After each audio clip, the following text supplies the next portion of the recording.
The spring training from hell. Yankees fans are in shambles because their ace is now out for the season. Gerrit Cole is going to have Tommy John surgery. We knew that this was a recurring issue. Last year, he missed a lot of time with some inflammation in his elbow. He had an edema, but he locked it in for the postseason and helped the Yankees at least reach the World Series. So, Jenks, let me ask you, do you think Yankees fans are overreacting here? No, not at all. This is I would be absolutely crushed. Out for the season. Look, from a betting standpoint, the Yankees are always overvalued. But now think about the offseason that these guys have had. Like, you lose Juan Soto. Luis Gil is out for 3 months to start the season with a lat injury. And now you lose your ace. I mean, and also when you're talking about the Yankees, they tend to be a little injury prone anyway. With Mm-hmm. Giancarlo Stanton, we know his history, and even Aaron Judge at times. He said at the beginning of last season, he's going to have to monitor his foot for the remainder of his career. This is just a massive blow for a team that came so close last year. They're dying for another World Series. So if you're a Yankees fan, I would absolutely be crushed at this news. Yeah, absolutely crushed, I think, is apt here. And I did say earlier that, baseball is a game of depth. And normally, if you lose one of your starters in your rotation, you should have some pieces around him to be able to at least prop up the team for the season. But when you're a team like the Yankees and your goal is winning a World Series, your number one starter means so much more. Because think about these postseason series where it's, 5 games, 5 games, 7 games. Your number one starter is going to pitch multiple games in those series. And that's how they've used Gerrit Cole. So when you have somebody who has a wealth of postseason experience, he is your true ace. And oh, by the way, you're paying him a ton of money. This does not feel good. Not all losses are created equal. And it feels like Gerrit Cole is a massive one, especially for a market where it feels like if something bad happens, it's such a massive media market that they're going to harp on it. Like, this is going to be the story for the Oh, yeah. Yankees. And if anything else goes wrong, it's just going to be doom scrolling for anybody on Yankees Twitter, because we've seen this story for the Dodgers. But the thing is, the Dodgers have like a whole wealth of aces on their staff. So if one guy goes down, it's not as big of a deal. But for the Yankees, a team that was so heavily reliant on Gerrit Cole, it is a massive loss. Yeah, no question about it. And like you were saying, I mean, he was an innings eater too. You know what I mean? He's kind of a throwback in that way, like one of those guys who can go a long way deep into a game. You don't really see that a lot anymore. So not only do you get the benefit of your ace, but you get a guy who is not necessarily going to go 5 2/3 and then get yanked. This is a guy who might get touched up early on a bad outing and then settle down and go deeper into games. And that's kind of a lost art in Major League Baseball. Gerrit Cole is one of those guys who is able to do that. Now, I feel for the guy because he posted on Instagram. He loves competing. Can't wait to be back on the mound. Going to support his team. Going to come back stronger than ever. I hope he does. Certainly not done playing the game, but he just didn't look right in spring training. And yeah, this is a massive blow. Yeah, and if you're wondering, the Yankees still the favorites to win the AL East, plus 165 over at BetMGM. The O's plus 275, the Red Sox plus 260, Rays plus 750, and I guess we'll mention the Blue Jays 11-1. Jenks, do you think this opens it up for other teams?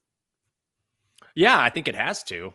I would think the Orioles are a team I like, and they're just up the road. And I know they lost Anthony Santander, but haven't we seen the Orioles so close to breaking through like year after year after year? They've been right there, right there. So I know they lost Corbin Burns, but I still think they have the pitching and the hitting and that young core that makes them a real threat. So if I'm betting on this right now, I would not touch the Yankees. I didn't like the Yankees before the season, just on the fact that they're continually overvalued in my view. But I'd probably be on the O's. I think that opens it up even more for them to finally kind of get over that hump.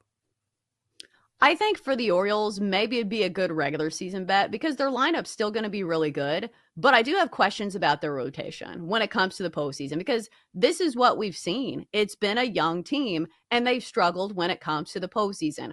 Who's their best starter? Who's going to be their ace in the postseason? Is it going to be Grayson Rodriguez, who certainly has high-end Yeah. potential, but when it comes to the postseason, he doesn't have, the experience that some of these other aces have.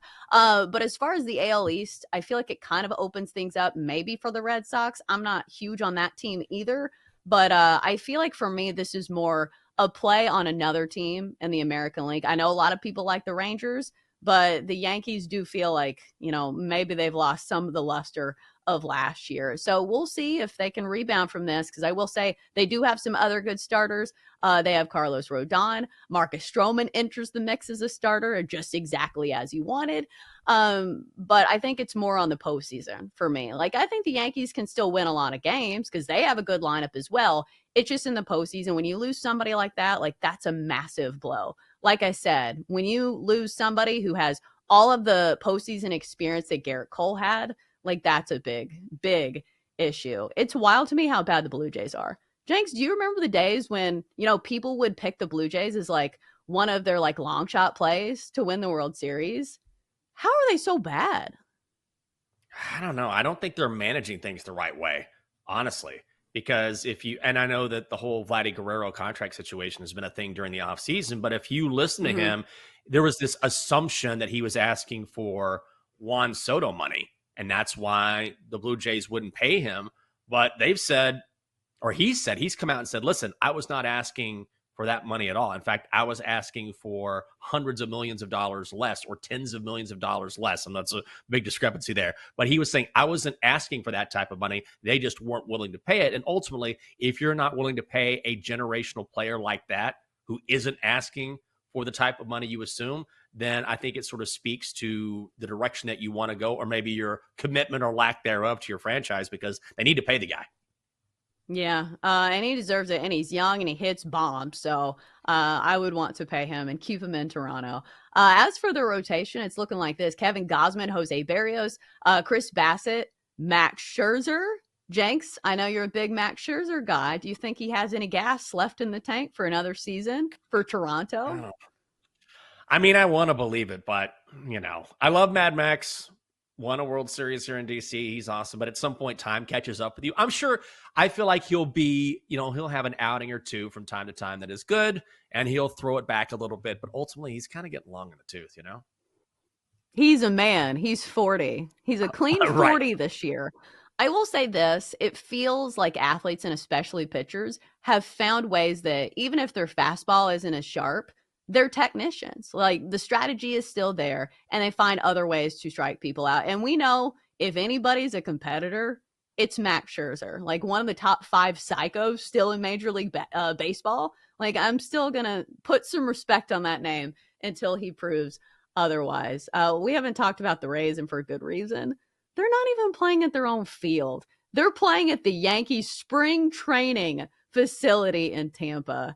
This has to be like a blow to your ego. If you make it to the major leagues and it's like, well, you're going to be playing in a spring training facility. Jinx, this is terrible. Like, I understand, the Trop got demolished by the hurricane, but still, it's not a great feeling for the Rays this year. No, it's got to be tough if you're playing for the Rays or the A's. One's playing in a minor league stadium, the other one in a spring training stadium. So not good for either side there. I mean, feel bad for those guys. It's going to be a long season for both those franchises. They did a player poll, though, and guess what team the players voted on as the most slept on? The A's. So maybe a team that has more talent than we think. We'll see for Oakland.